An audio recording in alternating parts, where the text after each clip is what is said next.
keyed off on what John was doing earlier on the grappling, the tie-ups and such throws like that from standing no gi. And we were doing a lot of submissions and transitions and things here. Remember what we're doing, there's a science to everything we're doing. We're just talking with Sean Doherty, and he said, you know, this is scientific. This is a, you know, this is a solid, fundamental, rational approach to controlling another human's body. That's what we're doing here. Okay, that's the whole thing of judo, jiu-jitsu, sambo. That's what we do. The better we do it, the better we are. And it's also an art because you know what? We're doing it. People are doing it and interpreting it, making it work for them. So it's both a science and an art. So there's a science to this of doing it fundamentally correct, mechanically, body mechanics, you know, following all those rational things.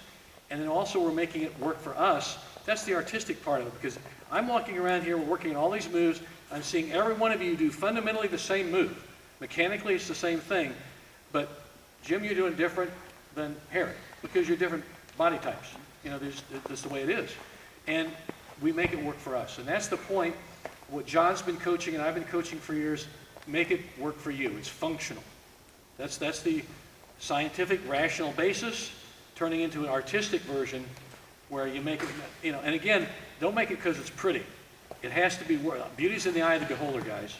You make it work for you. To us, we're rather plain looking people, so I guess we have to believe that. You know, if we were good looking like some people in here, we might not. Okay, yeah, look around. But no, the aesthetics of it are of secondary value to the function. And remember that. And I don't think anybody here has a problem with that. Most people don't. But don't make it look pretty just because you're not posing, okay? It's got to be functionally sound. So the scientific, rational basis starts it, and the artistic thing kicks in, we make it work for us. Does that make sense to everybody? Sure. And that way, it's really, you know, this is stuff that keeps you up at night thinking. Yeah. It really does. It's creative things, and it's really a lot of fun. And that's what keeps us hooked into this, isn't it? Okay, so there you go. So go ahead. One point. So Steve, you know, like kind of raised me through judo and jiu-jitsu and sambo with that. And then when I had, you know, the joy of meeting Saylor and seeing how another really great coach and athlete, there's a book right there. The joy of meeting you know, being able to see other high-level coaches teach the same way, you know, two totally different sides of the U.S., different coaches and everything coming up, still had the same core idea, you know, and it really does work. Once you start thinking about it from, you know, this isn't magic. It's not black magic. It's not, you know, like some sort of trickery. It's physics and body mechanics, and that's it.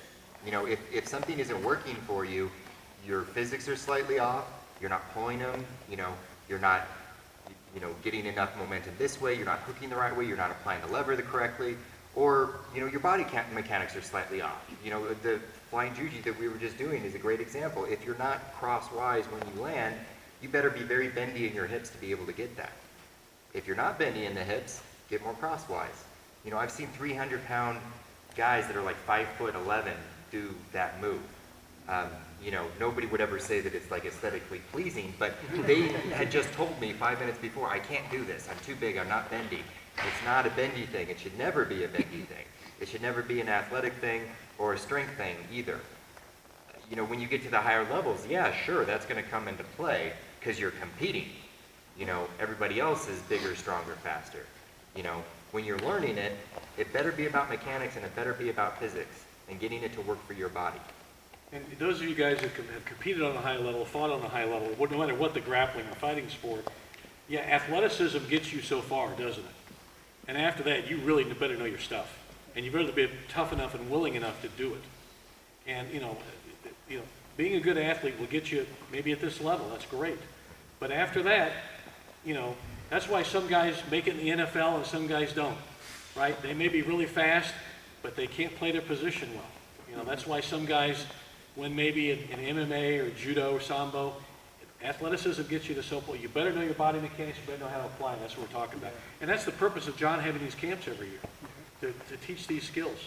And that's why I say it's the best camp in literally the United States, because we teach a lot of skills here, and John's the reason. So, right. Anything wrap up, or are we done? No, I'm hungry. I'm hungry, okay.